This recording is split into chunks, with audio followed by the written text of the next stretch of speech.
আসসালামু আলাইকুম প্রিয় দর্শক, অন্য মঞ্চের আলাপচারিতায় আপনাদের সকলকে আমন্ত্রণ জানাচ্ছি। সুপ্রিয় সুধী, যে যেখান থেকে দেখছেন সবাইকে প্রীতি ও শুভেচ্ছা।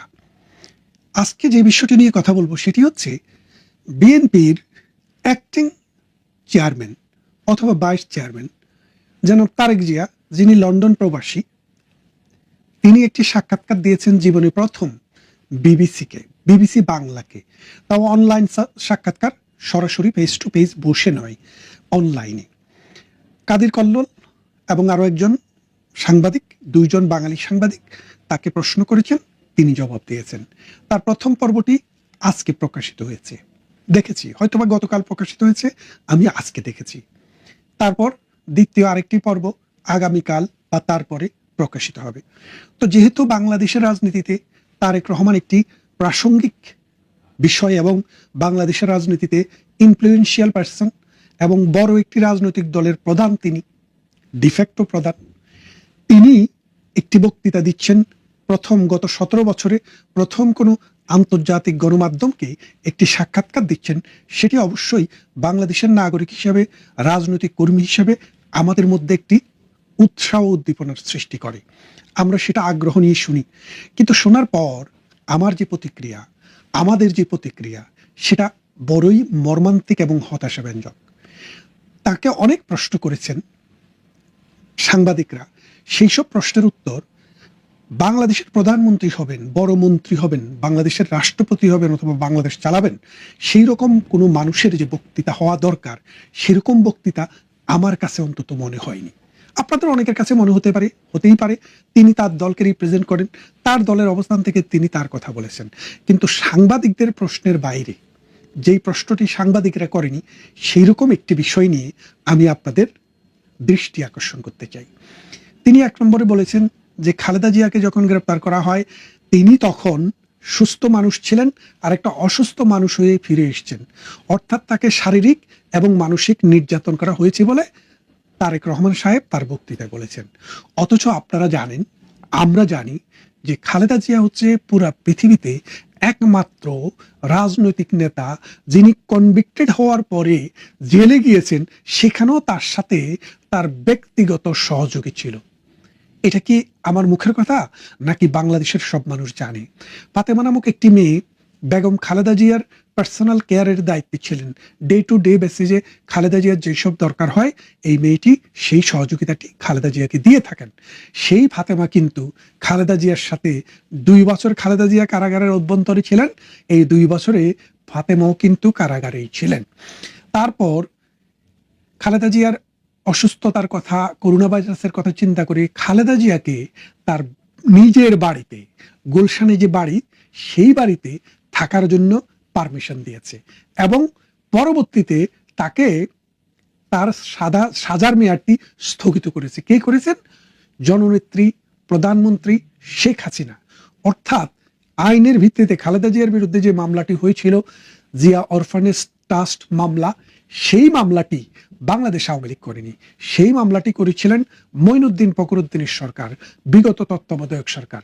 সেই ধারাবাহিকতায় খালেদা জিয়াকে সেই মামলায় শাস্তি দেওয়া হয়, কিন্তু প্রধানমন্ত্রী শেখ হাসিনা, তার সাথে মানবিক আচরণ, যে খালেদা জিয়া প্রধানমন্ত্রী শেখ হাসিনার চাইতে আরো 1-2 বছরের বয়োজ্যেষ্ঠ মানুষ, বাংলাদেশের প্রধানমন্ত্রী ছিলেন, বড় রাজনৈতিক নেত্রী, লক্ষ লক্ষ মানুষ তাকে ভালোবাসে, সেই কথাটি মাথায় রেখে জেলখানার ভেতরেও তার সাথে একজন সহযোগীকে থাকার পারমিশন দিয়েছেন এবং পরবর্তীতে তার সাজার মেয়াদ স্থগিত করে তাকে থাকতে দিয়েছেন বাইরে, তার নিজের ঘরে।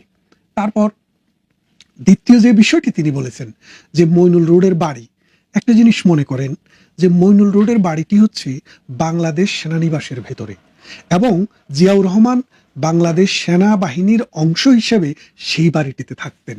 পরবর্তীতে যখন জিয়াউর রহমান মারা গেল, সেই বাড়িটি তারা নিজের নামে লিখিয়ে নিলেন। আমরা পৃথিবীর সব মানুষ জানেন, রাজনীতি এবং সেনানিবাস একসাথে চলে না। সেনানিবাসকে সমস্ত রাজনীতির ঊর্ধ্বে রাখতে হয়, যার কারণে প্রধানমন্ত্রী শেখ হাসিনা আইনের ভিত্তিতে আইনগতভাবে প্রধানমন্ত্রী শেখ হাসিনার সেই খালেদা জিয়ার সেই বাড়িটি নিয়ে যান। নিয়ে যাওয়ার পরে সেখানে আর্মিদের জন্য বড় ফ্ল্যাট হয়।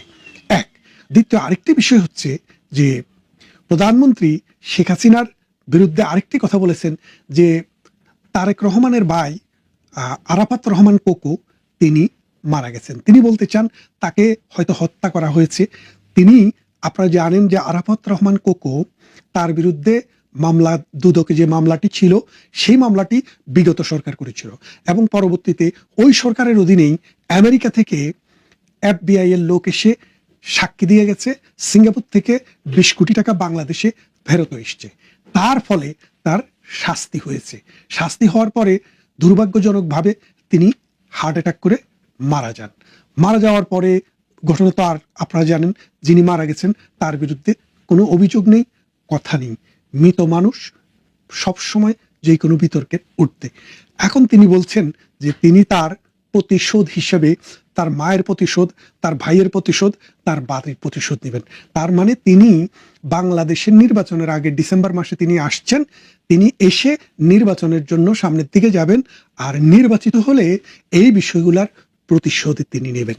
তার এই প্রতিশোধ স্পৃহা বাংলাদেশের মানুষের মনে যদি বয় জাগায়, বাংলাদেশের মানুষ যদি মনে করে যে 17 বছর নির্বাচনে থাকার পরও বাংলাদেশের মানুষের পালস তিনি বুঝতে পারেননি, তাহলে কিন্তু জাহাঙ্গীরনগর বিশ্ববিদ্যালয় অথবা ঢাকা বিশ্ববিদ্যালয়ে যে ঘটনা ঘটে গেছে, বিএনপি নির্বাচনে প্রজন্মের অর্ধেকের ভোট, মানে যিনি পাশ প্রদান হয়েছেন তার অর্ধেক ভোটও পাননি, সেই অবস্থা যদি হয়ে যায়, তবে কি আমরা এর জন্য তারেক রহমানকে দায় দেব কিনা, এটা কিন্তু ইতিহাস অপেক্ষা করে আছে। আমি মনে করেছিলাম যে তিনি গত 17 বছর দেশের বাইরে আছেন, রাজনৈতিক নেতা, রাজনৈতিক কর্মী, রাজনৈতিক পরিবারে জন্ম, বাবা প্রেসিডেন্ট ছিলেন, মা প্রধানমন্ত্রী ছিলেন এবং নিজেও দলের গুরুত্বপূর্ণ ব্যক্তি হিসেবে কাজ করেছেন বাংলাদেশের জন্য। আর যাই হোক, 91 পরবর্তী বিএনপি সরকার কিন্তু গণতান্ত্রিক সরকার। এই গণতান্ত্রিক সরকার যদিও জামাতের সাথে আন্দোলন সংগ্রাম করেছে, কিন্তু এটি কিন্তু বাংলাদেশের গণতান্ত্রিকভাবে নির্বাচিত সরকারই ছিল। এখন বিষয়টা হচ্ছে সেই নির্বাচিত সরকার এতদিন ক্ষমতায় থাকার পর যখন নির্বাসনে গেলেন, নির্বাসিত জীবন থেকে তিনি যখন বাংলাদেশে ফেরার আগে এই রকম কথাবার্তা বলেন, তাহলে তিনি তার দলের জন্য কতটা মানে টেকনিক্যাল ছিলেন সেই বিষয়টি। আর দ্বিতীয় পর্ব আসছে খুব শীঘ্রই, আপনারা শুনবেন, আমিও শুনবো। দ্বিতীয় পর্ব শোনার পর আমি আরেকটি ভিডিও করব। এই পর্বে শুধু এই কথাটিই বলতে চাই, তারেক রহমান বিএনপিকে যে প্রতিহিংসার রাজনীতির দিকে ইঙ্গিত করেছেন, তাতে করে বাংলাদেশ আওয়ামী লীগ সহ নিরীহ মানুষ যারা বঙ্গবন্ধুকে, গণতন্ত্রকে, মুক্তিযুদ্ধকে ভালোবাসে, তারা আর তারেক জিয়ার দিকে যাবেন বলে আমি মনে করছি না। ভালো থাকবেন। আপনাদের সামনে কথা বলতে এসেছি শেখ হাসিনার দেশে ফেরা নিয়ে দিল্লির মনোভাবটা কি, এই প্রসঙ্গটা নিয়ে আপনাদের সামনে এই মুহূর্তে কথা বলবো। শেখ হাসিনার দেশে ফেরা, আবারও নতুন করে দিল্লির সংক্রান্ত একটি বিষয় নিয়ে আলোচনায় এলো যে শেখ হাসিনা দেশে ফিরবেন কিংবা দেশে ফেরানো হবে। আজ সোমবার 6 অক্টোবর সকালে দিল্লির সাউথ ব্লকে diplomatic correspondent association of Bangladesh DCAB সদস্যদের সাথে ভারতের পররাষ্ট্র মন্ত্রণালয়ের একটি মত বিনিময় সভা অনুষ্ঠিত হয়েছে এবং এই মত বিনিময় সভায় মূলত ভারতের পররাষ্ট্র সচিব বিক্রম মিশ্রি বক্তব্য দেন এবং বিভিন্ন প্রশ্নের উত্তরে জবাব দেন। শেখ হাসিনার ফেরানো প্রসঙ্গে একটি প্রশ্নের উত্তরে তিনি বলেন, শেখ হাসিনাকে ফেরত চেয়ে বাংলাদেশের অনুরোধের বিষয়টি পরীক্ষা নিরীক্ষা করছে ভারত। এটা আইনি এবং বিচারিক বিষয়, তাই এই মুহূর্তে এর থেকে বেশি কিছু বলতে চায় না বলে জানিয়েছেন ভারতের পররাষ্ট্র সচিব বিক্রম মিশ্রি। এবং এই মতবিনিময় সভাটিতে তিনি বলেন, বাংলাদেশে একটি অবাধ, স্বচ্ছ ও অংশগ্রহণ নির্বাচন চায় ভারত। অংশগ্রহণমূলক নির্বাচন কেমন হবে তা নির্ধারণের দায়িত্ব বাংলাদেশের অথরিটি, সাধারণ মানুষ ও সিভিল সোসাইটির। নির্বাচন সারা বিশ্বের কাছে গ্রহণযোগ্য হবে, সেটাই মাথায় রেখে বাংলাদেশ নিজের নির্বাচন আয়োজন করবে। তিনি এ সময় উল্লেখ করেন, বাংলাদেশের বর্তমান সরকার নির্বাচিত না হলেও ভারত শুরু থেকেই এই সরকারের সঙ্গে কাজ করছে। প্রধানমন্ত্রী নরেন্দ্র মোদী প্রফেসর ইউনূসকে অভিনন্দনও জানিয়েছেন শুরুতেই। ভারত এখানে খুব গুরুত্বপূর্ণ কয়েকটি কথা বলেছেন যে অংশগ্রহণমূলক নির্বাচন, অবাধ, স্বচ্ছ এবং অংশগ্রহণমূলক নির্বাচন দেখতে চায় ভারত, এবং সারা পৃথিবীতে যেটি গ্রহণযোগ্য হবে। এবং ভারত এটিও বললেন যে অনেকে এটিকে অসাংবিধানিক অবৈধ সরকার বললেও ভারত সরকার কূটনৈতিক কার্যক্রম চালিয়ে যাচ্ছে বর্তমান সরকারের সাথে। এবং শেখ হাসিনাকে ফেরানো নিয়ে যখন কথা বললেন, তখন বাংলাদেশের কেউ কেউ মনে করছেন যে দীর্ঘদিন গত বছরই যে মুহূর্তে ভারতকে বাংলাদেশের পররাষ্ট্র মন্ত্রণালয় একটি নোট ভার্বাল দিয়েছে বা একটি কূটনৈতিক পত্র দিয়েছে শেখ হাসিনাকে ফেরত চেয়ে, এবং সেই কূটনৈতিক পত্রটি নিয়েও ভারত সরকার সে সময় প্রশ্ন তুলেছিল যে একটি অনির্বাচিত সরকার একটি নির্বাচিত সরকারকে এ ধরনের পত্র দিতে পারে কিনা। সেই জায়গায় এবং তখনও ভারত অন্তর্ভুক্তিমূলক নির্বাচন দেখবার প্রত্যাশা করেছিল ভারত। কিন্তু আজকে যখন বিক্রম মিশ্রি বলছেন যে ভারত সরকার এটি পরীক্ষা নিরীক্ষা করে দেখছে, যেহেতু এটা আইনি ও বিচারিক বিষয়, তাই এই মুহূর্তে এর চেয়ে বেশি কিছু ভারত বলতে চায়নি। যখন এইরকম কথা বলছেন ভারতের পররাষ্ট্র সচিব, তখন বাংলাদেশের বিশেষ করে আওয়ামী লীগ বিরোধী, শেখ হাসিনা বিরোধীরা মনে করছেন যে ভারত মনে হয় নরম হয়ে গেছে, এবং নরম হয়ে যাওয়ার প্রেক্ষিতে এসব কথা বলছেন। আগে তো বলেছেন যে এমন চিঠি দিতেও পারে কিনা। ভারত কি পরীক্ষা নিরীক্ষা করে দেখছে? ভারতের কাছে আপনি চাইলেন আর বাংলাদেশের সাবেক প্রধানমন্ত্রী শেখ হাসিনাকে ফেরত পাঠিয়ে দিল, আপনি চেয়ে নিলেন, ভারত পাঠিয়ে দিল। অসম্ভব। ভারত পরীক্ষা নিরীক্ষা করে দেখছে এটি যে আওয়ামী লীগের রাজনীতি করবে, বা ভারত দল সম্পর্কেও বলেছে। এই সাংবাদিকরা প্রশ্ন করেছেন যে আপনারা আওয়ামী লীগকে পুনর্বাসনের চেষ্টা করছেন কিনা। বিক্রম মিশ্রি এটিও বলেছেন যে আমরা কোনো দলের সাথে নেই, আমরা বাংলাদেশে একটি অন্তর্ভুক্তিমূলক নির্বাচন চাই, এবং সেই নির্বাচন, যে নির্বাচনটি অংশগ্রহণমূলক হবে, স্বচ্ছ হবে এবং অন্তর্ভুক্তিমূলক নির্বাচন হবে, এবং সেই নির্বাচনে যে বিজয়ী হবে, যে দল বিজয়ী হবে, তার সাথে ভারত কাজ করবে। ভাই, ভারত তো জানে যে আগামী নির্বাচনটা যদি অন্তর্ভুক্তিমূলক নির্বাচন হয় তাহলে কে বিজয়ী হবে। আপনি গত 14 মাসে আপনি যে অবস্থা করেছেন, বর্তমান অন্তর্বর্তীকালীন সরকার, বর্তমানে যে রাজনৈতিক দলগুলো আছে, তাদের যে কর্মকাণ্ডের বিশ্লেষণে ভারতের কাছে প্রতি সপ্তাহে প্রতিদিন রিপোর্ট যাচ্ছে যে বাংলাদেশের রাজনৈতিক অবস্থা কি, এবং বাংলাদেশের রাজনৈতিক অবস্থা ভারত জানে, যার কারণে অন্তর্ভুক্তিমূলক নির্বাচনে জোর দিচ্ছে। এখানে আওয়ামী লীগ দেখার বিষয় নেই তো।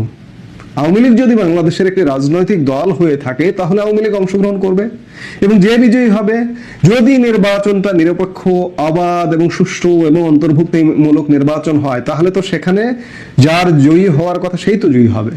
সেখানে তো ট্যাম্পারিং করে জয়ী হওয়ার সুযোগ নেই। তাহলে সেই সরকারের সাথে ভারত অবশ্যই কাজ করতে চাইবে বা করবে। আর একটি কথা, যে শেখ হাসিনাকে অনেকে মনে করছেন যে এবার হয়তো শেখ হাসিনাকে ফেরত দেবেন। অনেকের ফেসবুকে এমনটাও পোস্ট দেখলাম যে বর্তমান বন্দোবস্তপন্থী পিনাকি ভট্টাচার্য, বিক্রম মিশ্রি বলেছেন যে নির্বাচনে যে বিজয়ী হবে তার সাথেই ভারত সরকার কাজ করবে। পিনাকি এমন খোঁচা দিয়ে বলেছেন যে পরবর্তীতেও কি ভারত সরকার এভাবে কথা বলবে যে নির্বাচনে বিজয়ী হবে। ভাই, আপনাদের কাছে, সবার কাছে নিবেদন যে আপনারা ফ্রি, ফেয়ার এন্ড ক্রেডিবল একটা ইলেকশন, গ্রহণযোগ্য একটা ইলেকশন এন্ড ইনক্লুসিভ একটা ইলেকশন দিয়ে দেখুন কে বিজয়ী হয়, তার সঙ্গে ভারত কাজ করে না করে। একটা যদি ভালো নির্বাচন হয়, তাহলে ভারত কেন কাজ করবে না তার সাথে? ভালো নির্বাচনে যদি জামাতও বিজয়ী হয়, তার সাথেও ভারত কাজ করবে। বিএনপি বিজয়ী হয়, তার সাথে ভারত কাজ করবে। আওয়ামী লীগ বিজয়ী হয়, তার সাথেও ভারত কাজ করবে। ভারত তো বুঝছে, তারা তো গবেষণা বেশ কাজ করে। বাংলাদেশেও তাদের গবেষণা প্রতিনিয়ত আছে, আপনারা জানেন। তো কাজেই তাদের কাজ না করবার কোনো কারণ নাই। আরেকটি জিনিস, যে শেখ হাসিনার ফেরানো বিষয়টি বলেছেন যে এটি পরীক্ষা নিরীক্ষা চলছে, এটি আইনি বিষয়। ওই যে বললাম যে শেখ হাসিনা আসলে কোন প্রক্রিয়ায় ফিরবেন, শেখ হাসিনা তো আসলে নিজেই ফিরতে চান। আমি এর আগের একটি কন্টেন্টে আপনাদের বলেছিলাম যে গোপালগঞ্জ ট্র্যাজেডি যখন ঘটেছিল, তখনও শেখ হাসিনা বাংলাদেশে ফিরতে চেয়েছিলেন, এবং সেই সময় নিরাপত্তা থ্রেটের কারণে ভারত সরকারি বাদ সেধেছিল।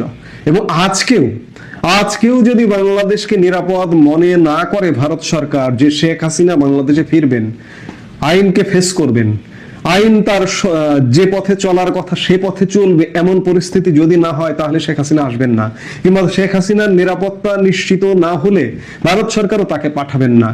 এই বিষয়টা বুঝতে হবে। ভারত সরকার এটাই বলতে চেয়েছেন যে পরীক্ষা নিরীক্ষা চলছে, এবং বিক্রম মিস্ত্রি আর বেশি কথা বলতে চাননি তো, যে পরীক্ষা নিরীক্ষা চলছে যে শেখ হাসিনা কবে যেতে পারবেন, কবে তার নিরাপত্তাটা নিশ্চিত আছে, আইন যদি ফেস করতে হয় আইন ফেস করবেন, রাজনীতি করতে পারবেন কিনা, এসব নানা দিক পরীক্ষা নিরীক্ষা চলছে। পরীক্ষা নিরীক্ষা তো হচ্ছে, 14 মাস হয়ে গেছে, আর কতদিন তিনি বাইরে থাকবেন? তিনি ওই যে বললাম যে তিনি নিজেই দেশে আসতে চেয়েছিলেন, এবং তিনি হয়তো এবছরই দেশে আসবেন এমন পরিকল্পনাও করছেন। আওয়ামী লীগ নেতৃত্ব দেশে আসবার পরিকল্পনা করছেন। বিক্রম মিশ্রি তো আর বলবেন না যে শেখ হাসিনা অমুক দিন ভারত থেকে বাংলাদেশে ফেরত যাবেন, বা অমুক ভাবে যাবেন, সেই করবেন, এটা করবেন, রাজনীতি করবেন।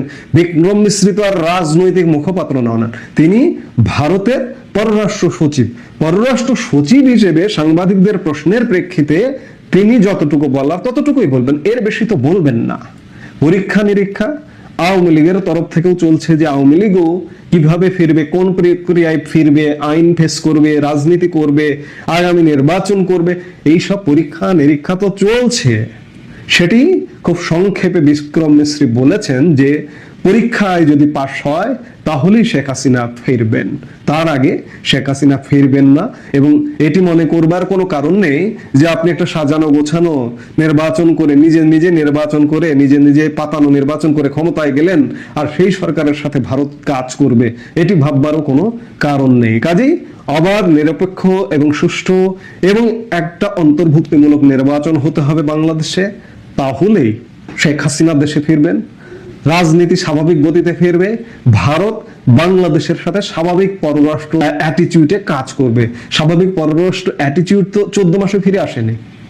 এই যে আমাদের দু দেশের ভিসা বন্ধ, নামকাওয়াস্তে শুধুমাত্র ভিসা চালু আছে, চিকিৎসা ভিসা এবং শিক্ষার্থী ভিসা। এই ভিসা তো স্বাভাবিক না, এটা অস্বাভাবিকতার সবচেয়ে নিকট প্রতিবেশী, চারিদিক দিয়ে ঘিরে থাকা যে দেশটি, সেই দেশটির সাথে আমাদের স্বাভাবিক ট্যুরিস্ট ভিসা বন্ধ। তাহলে কি কূটনৈতিক সম্পর্ক আছে? কূটনৈতিক সম্পর্কের ঘাটতির জায়গায় আমরা আছি। তো ভারত প্রত্যাশা করছে যে আগামী নির্বাচনটি হবে একটি অবাধ, নিরপেক্ষ এবং অন্তর্ভুক্তিমূলক, এবং সেই নির্বাচনে যে সরকারটি ক্ষমতায় আসবে তার সাথে কাজ করবে। এবং শেখ হাসিনা যেহেতু একটি দলীয় প্রধান, তিনিও দেশে ফিরে আসবেন, এটি বোঝাতে চেয়েছেন ভারতের পররাষ্ট্র সচিব বিক্রম মিশ্রি।